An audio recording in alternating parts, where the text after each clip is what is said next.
என்ன book Ranjini? Story எல்லாம் இருக்கா? சரி, படிக்கிறீங்களா? படிங்க. கெட்டிக்கால ஜோதிடர். உண்மையை சொல்வதாக இருந்தாலும் அந்த செய்தியை எதிரின் மனம் நோகாதவாறு சொல்ல வேண்டும். இது ஒரு கலை. ஒரு சிலருக்கு இது கைவந்த கலை.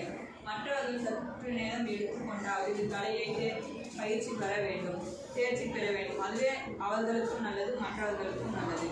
இதைத்தான் நயப்பட உரை என்றார் அவை பாட்டி.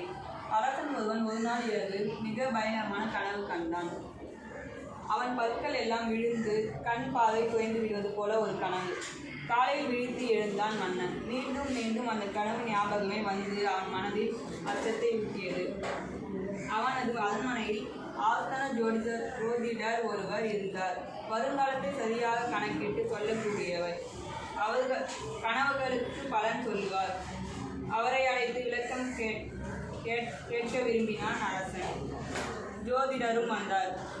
மன்னன் முதல் நாள் இரவு கண்ட கனவை அப்படியே கூறி, ஏன் அப்படி ஒரு கனவு வந்தது, அதற்கு என்ன பொருள் என்று கேட்டான்.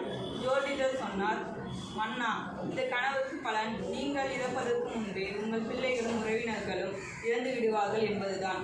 எல்லாம் விதி, இறைவன் சித்தம் என்றார் ஜோதிடர். இதை கேட்டதும் மன்னனுக்கு கோபம் பொங்கியது. சினம் கொண்டு ஜோதிடர் மீது சீறினான்.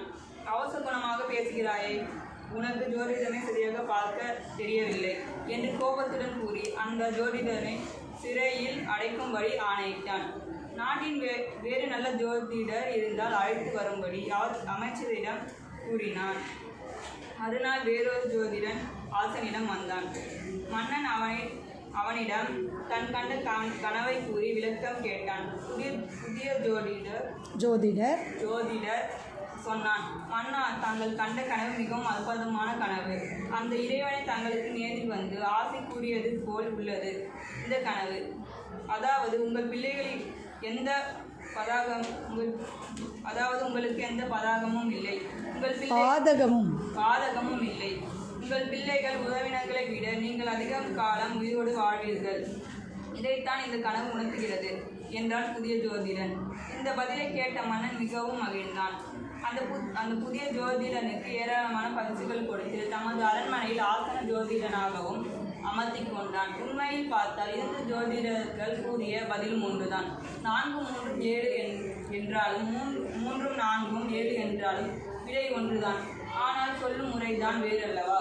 புதிய ஜோதிடன் கெட்டிக்காரனாக இருந்ததால் மன்னன் மனம் மகிழும்படி பதில் கூறி தப்பித்து கொண்டதோடு பரிசும் உதவியும் பதவியும் கூட பெற்றுக்கொண்டான்.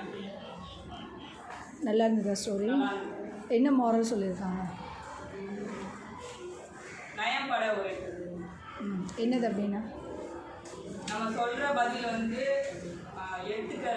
சொல்கிற விதத்தில் தான். சரி, வெரி குட். கிளாப் பண்ணுங்க.